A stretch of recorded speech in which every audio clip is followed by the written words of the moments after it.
Assalaamu calaykum waraxmatullaahi wabarakaatuh. Asxaabta aad baan idiin salaamayaa. Waxaan idiin wadaa maanse yar oo jawaab u ah maanse uu tiriyey Abwaan Shaakir Daahir oo intuu maanse mala awaala tiriyey ku sheegay inuu samada safar ku tegey markii dambana inta waxyaabo badan ay qabsadeen Soomaalida soo weydiistay talo. Bal intaanan talada ku siin anigu su'aalaan weydiinay inuu ii sheegay waxa samada u diray iyo waxyaabo kale. Markaa maansadu waxay dhacaysaa tan.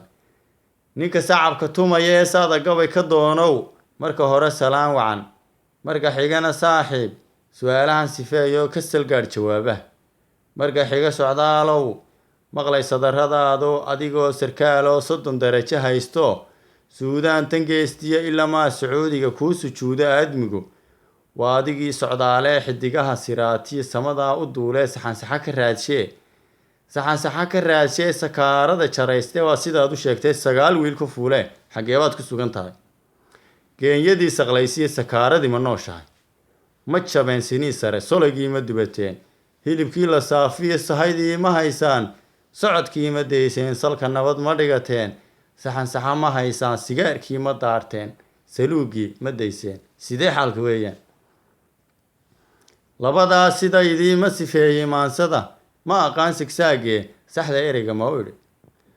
marka xiga suldaanow maqlay sadarradaadee soo dhoweynta goortaa xidiguhu sameeyeen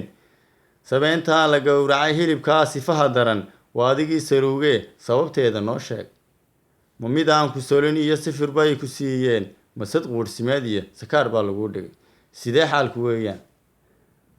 labadaas sida idiima sifeeyey maansada ma aqaan sigsaagee saxda ereyga ma u idhi Soomaali baan ahay ruuxii soorana isagaan salooshaa sanka feer ku dumiyaa Soomaali kuma hayn mar labaadna saaxiib mar labaadna sooriyada habla suurad wacan baa safka laga bilaabo midii ugu sadroonayd waa adigii salooshe suxulada ku waalay gabadhiba siriirtee sidee xaalku weeyaan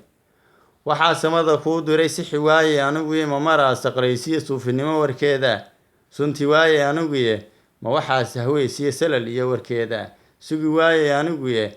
Soomaalida su'aashaye bal sifee warkaa dadan